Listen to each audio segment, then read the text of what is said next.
My name is Theodore Lowell, though almost everyone in Millbrook calls me Ted. At 79 years old, I believed I had already buried the worst pain a man could carry. I had buried my wife, Margaret. I had survived a stroke that left me slower, weaker, and too aware of how much pride can be peeled away from a man one small weakness at a time.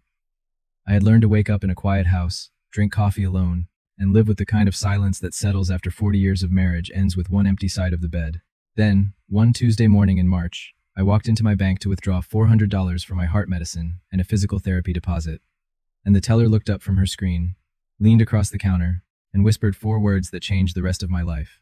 "Sir, you should sit down." The account that was supposed to hold more than $200,000, my pension, the money from selling our old farmhouse, the cushion that was supposed to keep me in my own home until the Lord called me, was nearly empty, and the only other person allowed to touch it was one of my own daughters. That morning began the way most mornings had begun since Margaret passed. I woke before the sun. The house was still too quiet. My coffee was still too strong. I stood at the kitchen sink and looked out at the yard while the light slowly came up over the same grass Margaret used to fuss over every spring. At 7 o'clock sharp, Tess came by, just like she did every single day. She let herself in through the back door, set a paper bag of groceries on the counter, and started sorting my pills into the little plastic organizer with the days of the week printed on top. Tess was 52, but when she smiled at me across that kitchen, she still had her mother's smile. She asked if I had taken the blue pill yet, and I told her I was waiting for her to nag me. She laughed, shook her head, and kept counting pills. For 6 years, ever since the stroke scared all of us half to death, Tess had been my hands and my feet. She drove me to the cardiologist. She fixed the gutters when the rain started dripping through the porch. She trimmed my toenails when I could no longer bend far enough to reach them, and not once did she make me feel small for needing that kind of help. She lived 20 minutes away and worked part-time at the bakery, but somehow, she was always at my house when I needed her. She knew which prescriptions made me dizzy, which steps on the porch were loose, and how much sugar I pretended not to put in my coffee. She showed up in the plain, steady way people often fail to admire because it does not come with a title, a corner office, or a photograph worth posting online. My other daughter, Diane, lived 2 hours away in the city. She was the one with the title, the polished suits, the corner office, the husband who played golf and shook a man's hand too hard. Diane called on holidays. She came by when there was a family gathering, or when a photo could be taken. She had always been sharp, ambitious, and careful about the way things looked. At the diner, people talked about Diane like she had climbed a mountain. They called her successful. They said she had made something of herself. And then, in the same breath, they would lower their voices and say it was a shame Tess had never really found her footing. That was how my family saw my girls. Diane was the success. Tess was the one who stayed close to home and, in their eyes, never amounted to much. It burned me every time, though I did not always say so, because it was Tess who came through the back door every morning. It was Tess who had held Margaret's hand near the end when Diane could not get away from work. That morning, Tess told me the pharmacy had my new prescription ready and that the physical therapy office wanted the deposit in cash, $400 altogether. I told her my card had been acting up. It had been declined at the hardware store twice that week, and I figured it was probably the chip wearing out. Tess immediately offered to run to the bank and pull the cash for me, but I told her no more sharply than I meant to. A man likes to handle his own money. I said I would go myself and that I needed the air. Tess studied me for a second, the way Margaret used to study me when she knew stubbornness was doing most of my talking. Then she let it go. She told me not to forget my scarf. I grabbed my checkbook from the counter, shrugged into my coat, and left the house with no idea that by noon, everything I believed about my family would be lying in pieces on my kitchen table. The bank was quiet when I got there. It was just me, a young mother with a stroller, and Ruth Abernathy behind the counter. I had banked with Ruth for 15 years. She knew my late wife by name. She greeted me with that kind voice of hers and asked what she could do for me. I slid my checkbook across the counter and told her I needed $400 from the main account. Ruth started typing. Then she stopped. She typed again, slower this time. Her smile faded into something I did not recognize. She asked me to give her 1 second. I told her my card had been declining and asked if that was the same problem. Ruth did not answer right away. She leaned closer to the screen, glanced up at me, and lowered her voice until it was almost a whisper. "Sir, you should sit down." I laughed at first because it seemed like a foolish thing to say to a man standing at a bank counter. I told Ruth it was me and asked what was the matter. She said there were $12 in the account. For a moment, the words would not line up inside my head. $12. That was impossible. There should have been more than 200,000. Ruth came around the counter and pulled a chair over for me, but I kept gripping the counter instead. I told her there had to be a mistake. My own voice sounded far away, like it belonged to somebody else standing across the room. I asked her to please tell me there was a mistake, but Ruth did not tell me that. She printed 3 pages, still warm from the machine, and laid them in front of me. There were rows and rows of transfers, large ones, thousands of dollars at a time. They stretched across 3 months. Each one draining more from an account I had trusted would carry me through the last stretch of my life. And next to every transfer was the same name, printed over and over again in neat black letters. Diane Lowell Hayes. My daughter. Ruth watched my face as I read. Then, very softly, she asked me a question I would hear in my sleep for weeks. She asked if I recognized those withdrawals. Did I recognize them? I recognized the name. I recognized my eldest daughter's married name. Diane was 56, sharp as a tack, sharp in the way that can cut if she turns too quickly. She had left Millbrook young and never looked back. She had a big house in the city, a husband named Roger, and a life that looked very impressive from the outside. She was the kind of daughter a man could brag about at the diner, even if he barely saw her. At family gatherings, Diane swept in late and left early. She would take a picture with me, post it with a caption about cherishing Dad, and then glance at her watch while everyone praised her for being so devoted. People ate it up. They would say Diane had done so well, then sigh about Tess, as if loyalty were some kind of failure. 2 years before that morning, after the stroke, Diane had sat me down at the kitchen table and told me it made sense for her to go on my account. She said it was just so she could handle things if I ever could not. Banking, bills, legal matters. She told me I did not want to burden Tess with all of that because Tess already had enough on her plate. I felt grateful. God help me, I felt grateful. Diane was the capable one. The one with a head for money. The one who knew how forms and accounts and paperwork worked. She told me to let Tess fuss over my health and leave the finances to her because it could get complicated. I believed her. Standing in the bank that Tuesday morning, staring at those transfers, I suddenly remembered that a few weeks earlier, Margaret's old friend and our family lawyer, Walter Briggs, had left me a voicemail I never returned. He had asked me to call him about my account. I had thought it was nothing. I was beginning to understand that I had been a fool. I drove home with the bank printouts on the passenger seat. At every stoplight, I glanced at them as if the numbers might rearrange themselves into something kinder. They did not. Once I was back at my kitchen table, I did arithmetic. I never imagined I would have to do at 79. That money had not been extra. It was not vacation money. It was not a luxury. It was everything. It was the cardiologist, the prescriptions that cost more than my first car, the physical therapy, the little cushion that let me stay in the house Margaret and I had shared for 40 years. Without it, I knew where I would end up. A state home. The nearest one with an available bed was 90 minutes away in a town I had only ever driven through. Shared rooms. A waiting list. The kind of place where they call you buddy because they do not have time to learn your name. I thought about Margaret and wondered what she would say if she could see what one of our daughters had done. My hand shook when I called Diane. It went straight to voicemail. I called again. Voicemail again. I texted her slowly, one finger at a time, telling her to call me because it was about my account and it was urgent. Nothing. An hour later, my phone buzzed, but it was not Diane. It was my sister-in-law, Carol. She called me sweetheart and said she had heard I was having some money trouble. She said Diane was beside herself worrying about me and Tess and told me to let them know if there was anything they could do. I read the message 3 times. Money trouble. Diane worrying about me and Tess. I set the phone face down on the table and stared at the wall Margaret had picked the paint for. The question was no longer only where my money had gone. The question was what my daughter had already told the rest of the family and why she had dragged Tess into it. That evening, after Tess had gone home, I went looking through Margaret's old desk. She had kept everything in there. Every receipt, every birthday card, warranties for machines we had thrown out 10 years earlier. I sat in the lamplight and pulled open the bottom drawer. There were tax forms, insurance papers, and a photograph of the two of us, young and grinning on the porch of the farmhouse. Near the bottom, I found an envelope that did not look old at all. It was crisp and white, with a clean serif return address from Briggs & Associates, attorneys at law. The postmark was recent, about 3 months back. It was addressed to me and unopened. Diane handled the mail when she visited. Somehow, that letter had ended up filed away in Margaret's desk instead of placed in my hands. Walter Briggs, the same name from the voicemail I had ignored. My heart started pounding for a reason I could not name. Why would Walter be writing to me now? How had his letter ended up buried in a drawer? Before I could open it, the phone rang. It was Tess. She said I sounded funny and asked if I was all right. I almost told her everything right then. I almost said her sister's name and let the whole ugliness pour out of me. But something held my tongue. If Diane had truly done this, and if she had been telling people Tess was the problem, I needed to understand it before I said a word. I told Tess I was fine, just tired, and that I had found some of her mother's old letters and gotten sentimental. She offered to come back over, but I told her no, told her to get some rest because she already did enough. After I hung up, I sat there for a long time with the unopened envelope in my swollen hands, my thumb resting on the seal. I did not open it that night. Maybe I was not ready to learn what kind of trouble had been brewing under my own roof. I told myself I would open it tomorrow. By morning, the envelope was still on the desk, still sealed. I would like to say I was being patient, but the truth is that part of me was afraid. Over coffee, I made a decision. I was not going to storm anywhere. I was not going to call the whole family and start shouting about thieves. If I did, Diane would spin it. She would make me look like a confused old man who could not keep track of his own money. She had already planted that seed. The worried daughter, the failing father. No, I was going to understand it first. Every dollar. Every date. Every signature.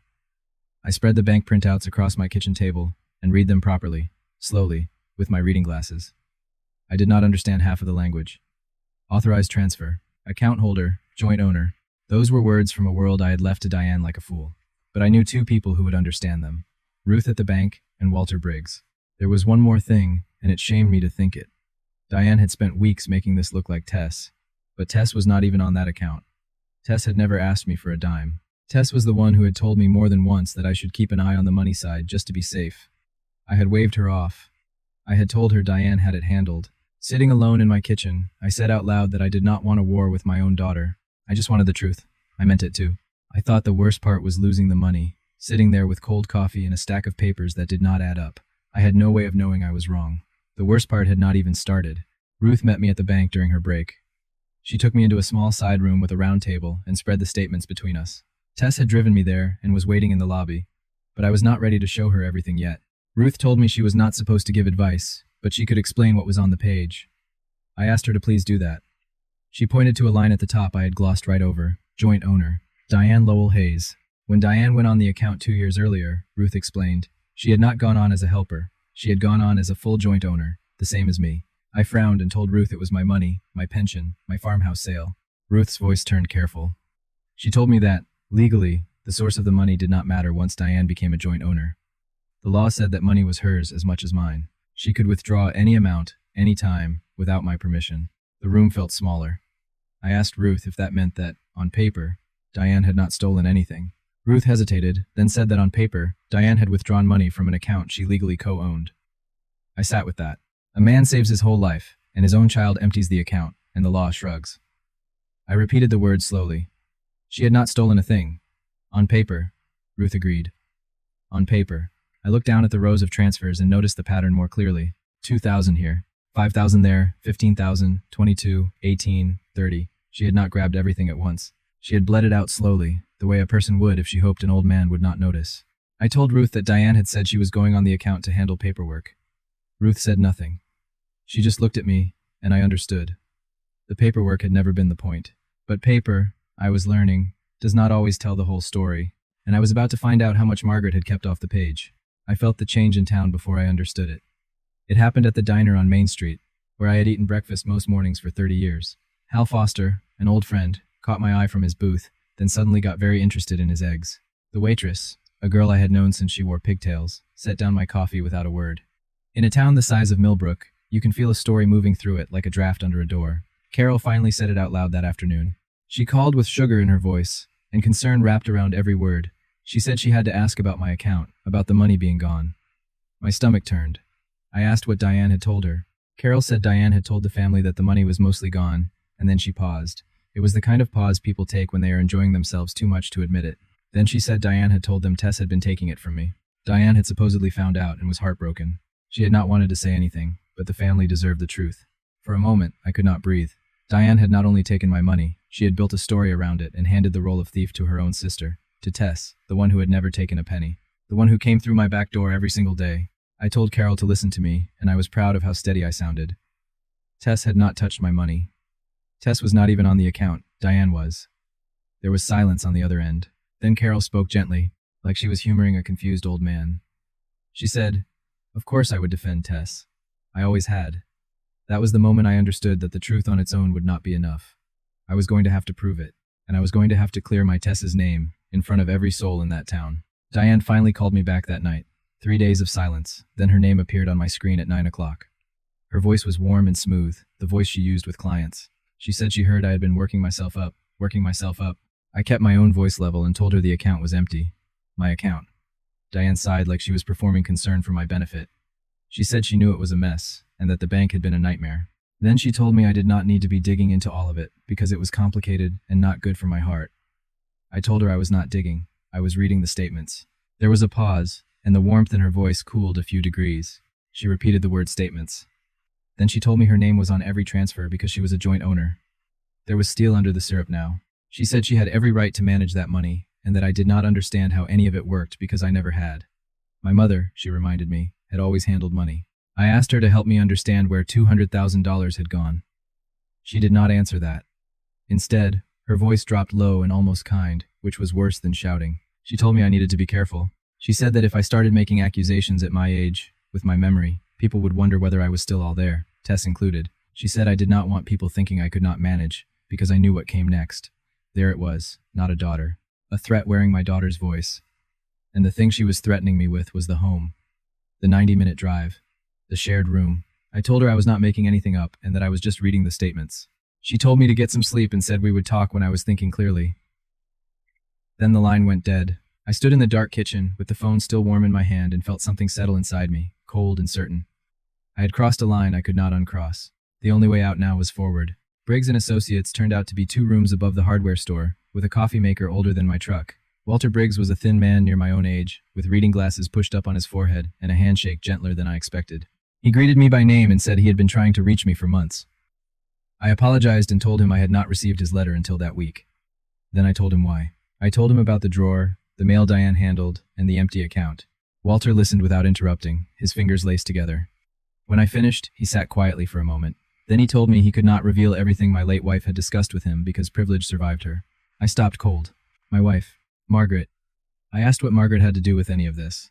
Walter took off his glasses and folded them. He told me that before Margaret passed, she had come to see him more than once. She had been worried about Diane, worried about how Diane handled money, worried about putting her on my account. My chest tightened. Margaret had never said a word to me. Walter said she had not wanted to turn me against my own daughter based on a feeling. So she had done quiet things instead to protect me while she still could. Margaret, 40 years of marriage, and even at the end, she had been guarding my back. I asked Walter how she had protected me. He smiled, but he did not answer directly. He said that part was not his to tell yet.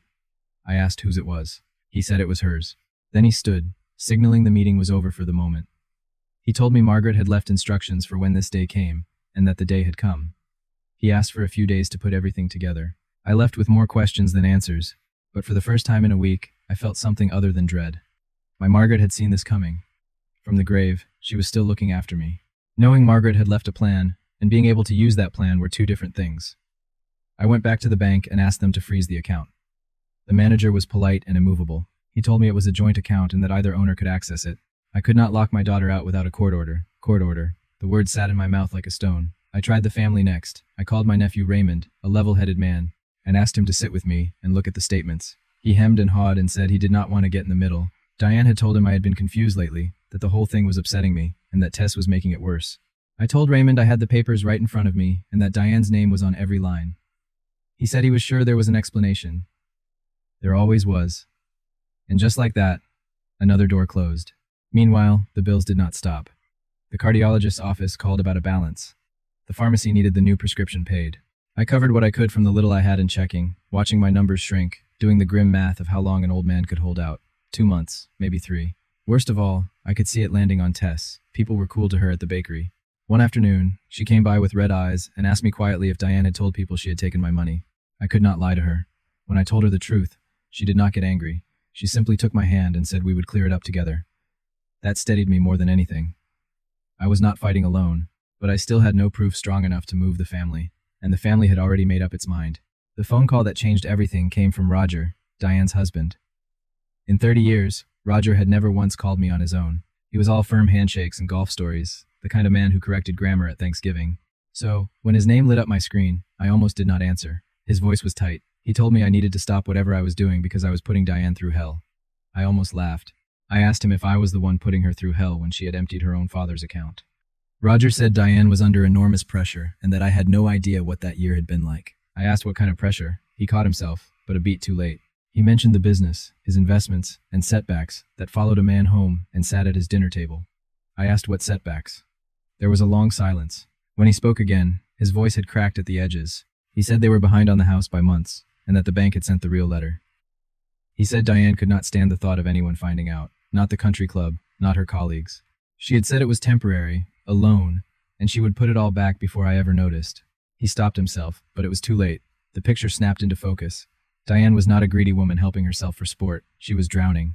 The big house, the title, the country club, the captions about cherishing Dad, all of it was a woman holding her breath underwater. My account had been the last air in the room. It did not make it right. Nothing could make it right. She had robbed her father and blamed her sister. But it made her human. Somehow, that was worse. I asked Roger why he was really calling me. He did not answer. He simply hung up.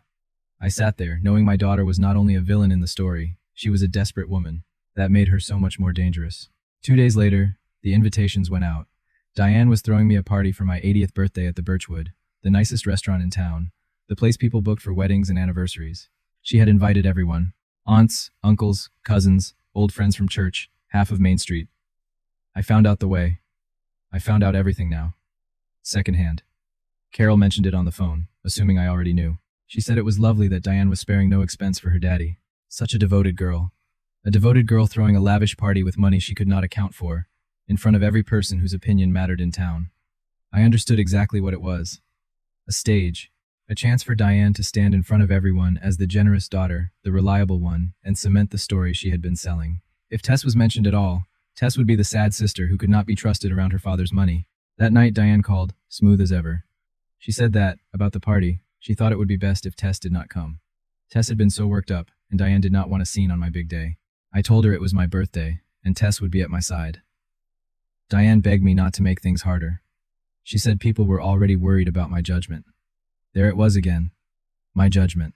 My age. She had weaponized my own years against me. After she hung up, I sat a long while at Margaret's desk. Then I called Walter Briggs and told him about the party, the Birchwood, and all of it. He was quiet for a moment. Then he said he would have everything ready by then. He asked if I would allow him to be there himself. I asked if he meant at the party. He said he meant in the room when the time came. I did not yet know what Margaret had left me, but I was about to find out in front of everyone. The next morning, Tess drove me to Walter's office. By then, I had told her everything. The account, the joint ownership, Diane, the lies. She cried once in the truck, then squared her shoulders and asked what we were going to do. Walter met us at the door himself and brought us coffee. Then he opened a thick leather folder on his desk and laid both hands flat on it, almost reverent. He said my wife had been a careful woman, smarter than the two of us put together. I told him I knew that. About 6 months before she passed, Walter explained, Margaret had come to him because she had watched Diane handle money for years, and it worried her. He quoted Margaret directly. She had told him she would not be around to watch the hen house, and wanted him to lock the door for her. I had to look away because I could hear Margaret saying it. That was my wife to the bone. Walter said they had done some things quietly, and those things had been sitting in a drawer, waiting in case they were ever needed. Then he looked at me and said they were needed now. I asked what things. He shook his head gently and told me Margaret wanted them revealed on the day, in front of everyone, out in the open where no one could whisper them away afterward. He glanced at Tess and said Margaret had been very clear that Tess should be standing right beside me when it happened. Tess reached over and took my hand.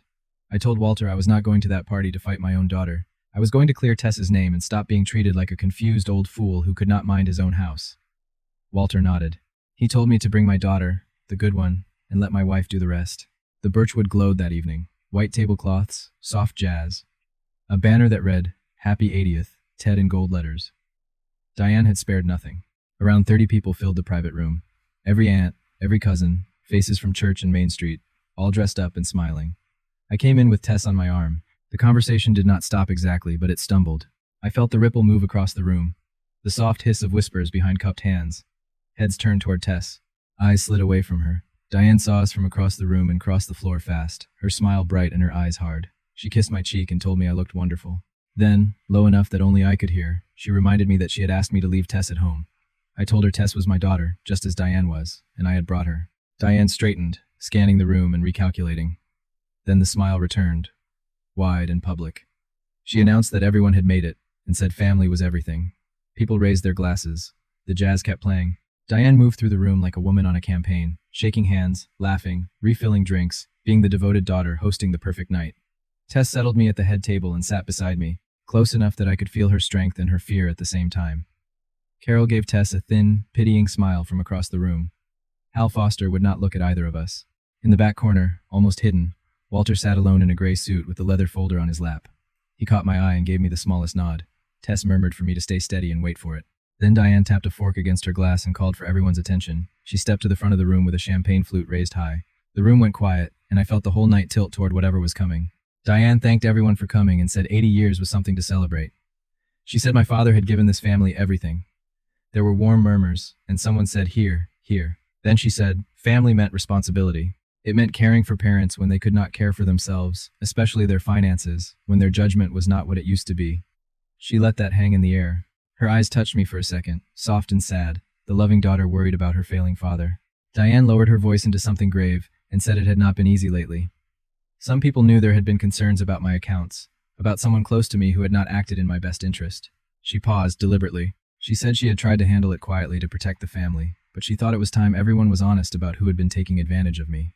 The whispers started, and this time nearly every head in the room turned, slow and certain, toward Tess. I felt my Tess go rigid beside me. Her hand found mine under the table and gripped it. 30 faces, 30 people who had known my girls their entire lives, looked at my good daughter like she was something scraped off a shoe. I stood up. It took me a moment because my knees are not what they used to be, and Tess rose to steady me. The room froze. Diane's smile flickered for just an instant before she caught it. She told me to sit down and said this was not the time. I told her she was right about one thing. Someone close to me had taken my money, and I thought it was time the whole family knew exactly who, in black and white. I nodded toward the back of the room. Walter Briggs stood and walked forward with the leather folder in his hands. Diane's eyes locked on it, and the color drained from her face. Walter set a stack of pages on the white tablecloth in the center of the room where everyone could see. Walter introduced himself as the family attorney of 40 years and said that, with my permission, he was going to read from my bank statements. He said the pages could be passed around afterward. Diane snapped that it was absurd, that I was confused and nobody needed to hear any of it. Walter did not raise his voice. He simply read the first line. January 12th. Transfer out, $15,000. Recipient, Diane Lowell Hayes. The room went very still. Then he read the next line. January 26th, $22,000. Diane Lowell Hayes. He turned the page. February 9th, $18,000. February 23rd, $30,000. Each one the same name. Every name landed like a stone dropped into still water. I watched the impact move across their faces. Confusion, doubt, then something colder. Carol's hand rose to her mouth. Hal Foster stared at Diane now, not at Tess. Diane's voice climbed as she insisted it was a joint account, that she was a co-owner, that it was legal and she had every right. I told her no one had said yet whether it was legal. I kept my voice quiet and even, the way Margaret used to when she meant business. I said I was saying it happened, and these were not accusations. These were dates and dollar amounts. I told them to read the pages for themselves. Walter slid the folder down the table. One cousin opened it. Another leaned in. I watched the pages travel from hand to hand, and I watched the story Diane had spent weeks building come apart line by line. I told Diane that she had told them it was Tess. She had told the whole town her sister was robbing me while Diane's own name sat on every single withdrawal. Diane looked around the room and found no friendly faces. She said I did not understand the situation. Raymond, holding one of the pages, told her to explain it. His voice was grim. Diane opened her mouth, but nothing came out. Into that silence, Walter said there was more. Quite a bit more. He opened the leather folder and drew out a second set of documents. These were older, the papers softened with handling. He said some of them had known Margaret Lowell. The room quieted at her name. He said that 6 months before she passed, Margaret came to his office, sharp as a blade and worried about this exact situation. She had instructed him to do 2 things and keep them sealed until they were needed. Diane had gone gray. She asked what her mother had done. Walter said that, on Margaret's instruction, they had drawn up a revocation. 45 days before her death, Diane's status as joint owner of that account had been legally revoked. She had been removed. The bank had been notified. Every withdrawal he had just read, all of them dated that year, long after the revocation, had been made by someone with no legal right to the account. That was not a family disagreement. It was unauthorized, and the courts could address it. Diane's mouth worked silently. She stared at the dates, at the trap she had walked into without ever seeing the floor. Then Walter said there was a second thing. Margaret had placed the proceeds of the farmhouse and a reserve for my care into a protected trust, out of reach of either daughter's signature. He paused. Then he said Margaret had named the trustee, the person she chose to guard her husband's care if the day ever came. He turned and looked at Tess. Margaret had named Tess. 30 heads swung toward my younger girl. Tess froze beside me. She had not known. I saw the pure shock on her face. She turned to me, and I could only shake my head because I had not known either. Then Tess looked across the room at her sister and said softly that Mom knew. Mom had known all along. For a moment, Diane simply stood there with the champagne flute still in her hand. Then her composure cracked all at once, like ice on a pond in spring. She said we did not understand. She had been going to put it back. Every dollar. She just needed time. The market had turned on them. The house, Roger's debts, everything had been drowning them. Carol lowered her hand and stared at Diane with a hard face. She reminded Diane that Diane had let everyone think it was her sister. Diane had called Carol, sat in her kitchen, and said Tess was robbing her own father. Diane said she had panicked. She pleaded with the room, saying they did not know what it was like to lose everything and keep smiling at the club every Saturday. Raymond looked at me and said she had taken it from her 80-year-old father who needed that money to live. Diane spun toward me and begged me to fix it. She said I had always loved Tess more. She started to say Margaret had set the whole thing up to make her look bad. I stopped her.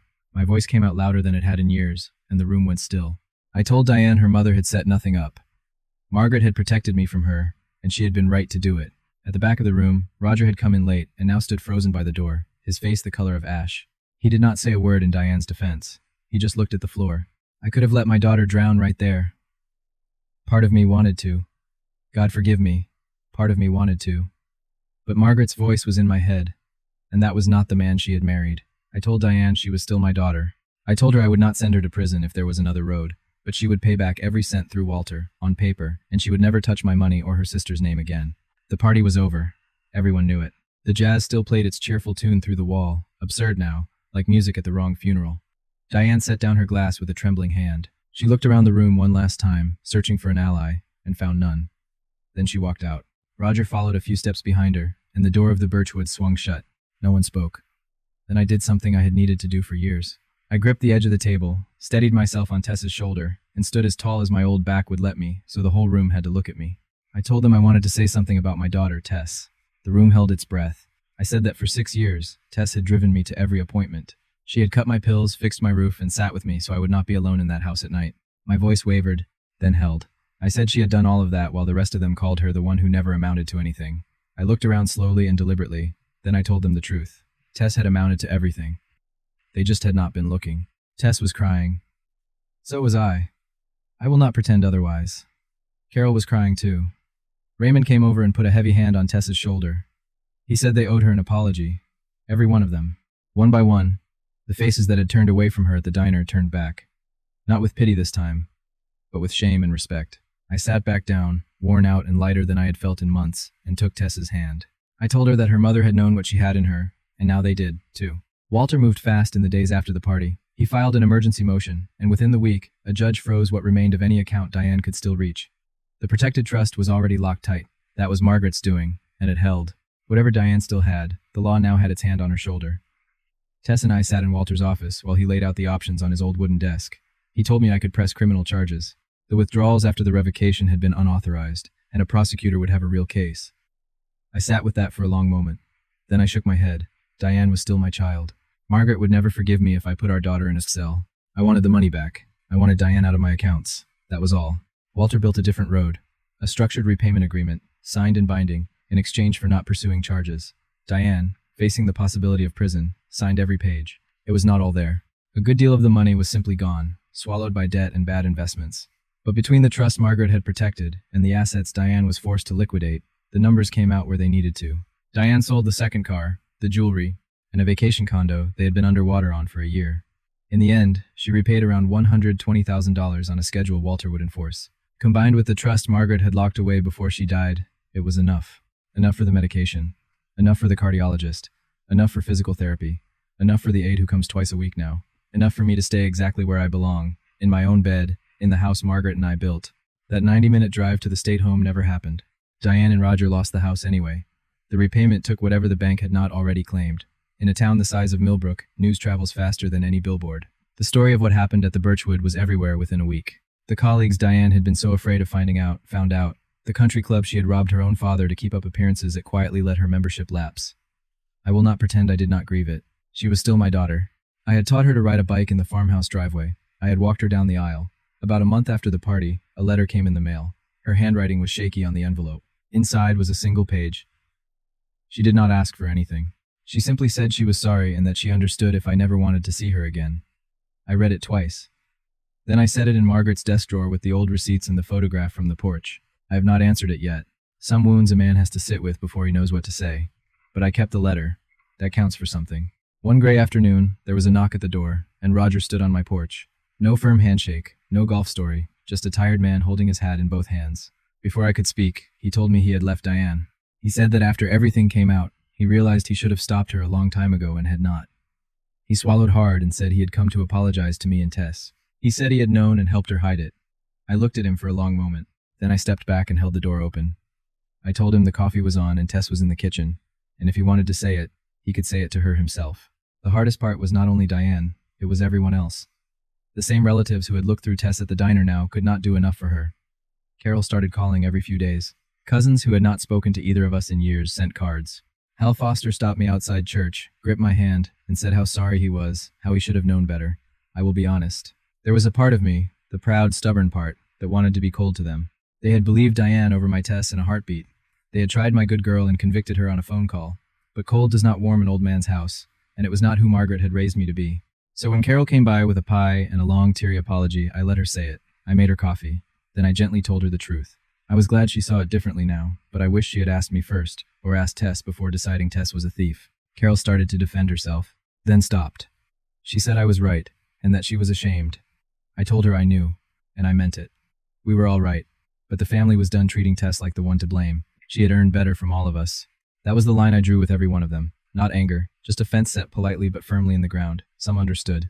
Raymond became a real friend and started coming by on Saturdays to sit with me and watch the ball game. Others drifted away, uncomfortable around an old man who had stopped needing their good opinion. It had been a long time coming. One evening, weeks later, Tess and I sat on the back porch. It was that soft hour when the light goes gold and everything feels forgiven. She had put a quilt over my knees, and I held a cup of coffee that had gone cold in my hands. She asked if she could ask me something. I told her anything. She asked if I had ever suspected Diane before the bank, and whether Margaret had ever said anything to me. I was quiet for a while, watching the yard go dim. Then I admitted the truth. No, Margaret had carried it alone. I had wondered why she never told me. I told Tess I thought I finally understood. Margaret had not wanted to make me choose, to look at one daughter and wonder, so she handled it the quiet way. She locked the hen house and never made me watch the fox. Tess said softly that Margaret had made her the trustee. Before Margaret passed, before any of this, she had never told Tess either. I told Tess. Of course, Margaret had chosen her. Who else would Margaret trust with my life? Not Diane. Diane had been the loud one. Tess had been the one who showed up every single day. My voice caught when I said her mother had known exactly which daughter was which. Margaret always had. I told Tess I was sorry it took me 80 years and an empty bank account to say it out loud. Tess did not answer. She simply leaned her head against my shoulder the way she had when she was small. We sat there a long time while the light went out of the sky. All those years, people had called her the failure. The two people whose opinion had ever mattered, Margaret and me, had never been fooled for a second. I only wished I had told her sooner. The trust did one thing I had not expected. Walter insisted on a small, fair allowance for Tess's payment for the work of caring for me. He told me caregivers get paid, and there is no shame in it. Margaret had wanted it that way, and had written it right into the papers. For the first time in 6 years, Tess had a little breathing room. There was an empty storefront on Main Street, 2 doors down from the diner. It had been a bakery decades earlier, and Tess had walked past it her whole life. She leased it that summer. It was nothing fancy, a few tables, a glass case, cinnamon rolls people in town already drove out of their way for. But it was hers. The first thing in her life that was truly hers. I go there every morning now. Tess sets me up at the corner table by the window with my coffee, black, the way Margaret never could talk me out of taking it. I watch Main Street wake up while Tess pulls trays from the oven. The hardware store rolls up its shutter. Raymond comes in on Saturdays for 2 glazed. Some mornings my chest aches, and I take my pills with my coffee and think about how close I came to a shared room 90 minutes away from that window. Then I look at my daughter, flower on her apron, humming her mother's old songs, and I let it go. Even Roger comes in sometimes on his way to his new job 1 town over. Carol comes too, and she always leaves too big a tip, like she is still apologizing. Sometimes I wonder if Diane will ever walk through that door. I have not decided what I will do if she does. For now, the door is ours to open or not. Diane moved away that fall. She took a job 2 states over, somewhere nobody knew the story of the Birchwood. She keeps up the repayment, mostly. Walter chases her when she does not, and that is enough. The money comes in slow and steady into the trust. She sends a card now and then, on my birthday and Christmas, short notes in that shaky handwriting. I read them. I keep them in Margaret's drawer with the rest. We do not talk much. The wound is still there, only quieter now. The way old wounds get when a man reaches my age and has collected a few. Roger and I found an unlikely peace. We are not close, but he stops by when he is in town, and we talk like 2 men who weathered the same storm from different boats. He got his footing. He seems lighter for being out from under it all. There was also a young woman named Becca, Carol's granddaughter, who texted Tess during the worst of it, when Tess felt like the whole family had turned on her. Becca said she did not believe a word of Diane's story. She turned out to be the real thing. She works weekends at Tess's bakery when she is home from school, and she has become like family to both of us. The kind of family a person would choose, if we were allowed to choose.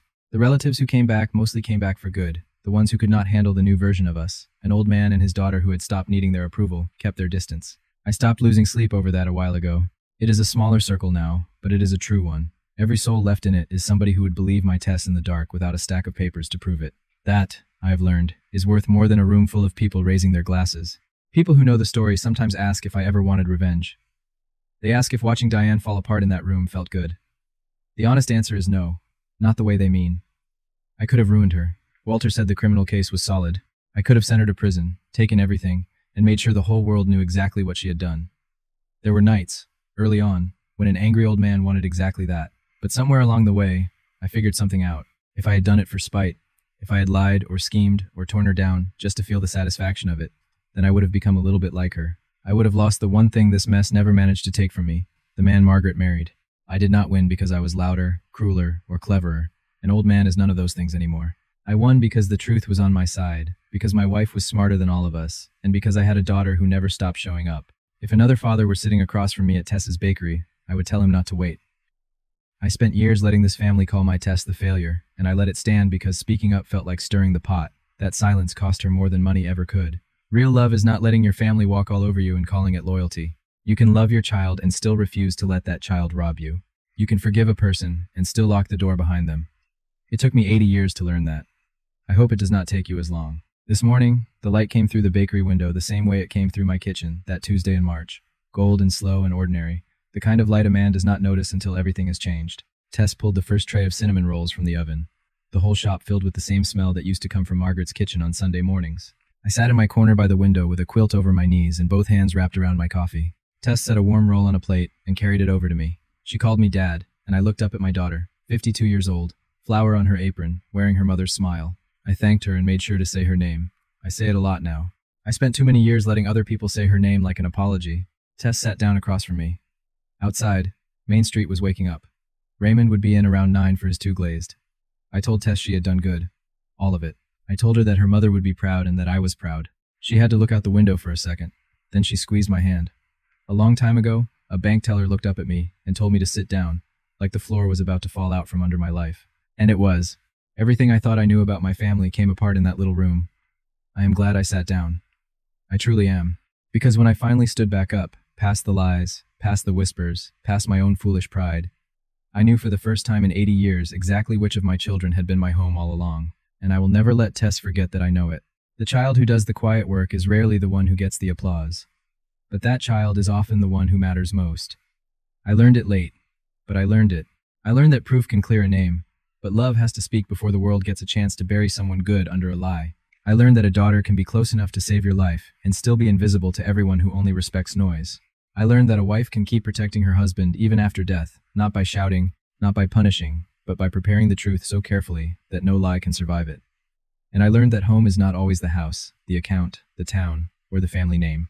Sometimes home is the person who walks through the back door every morning, sets your pills in order, tells you to wear your scarf, and never once asks to be thanked for saving you.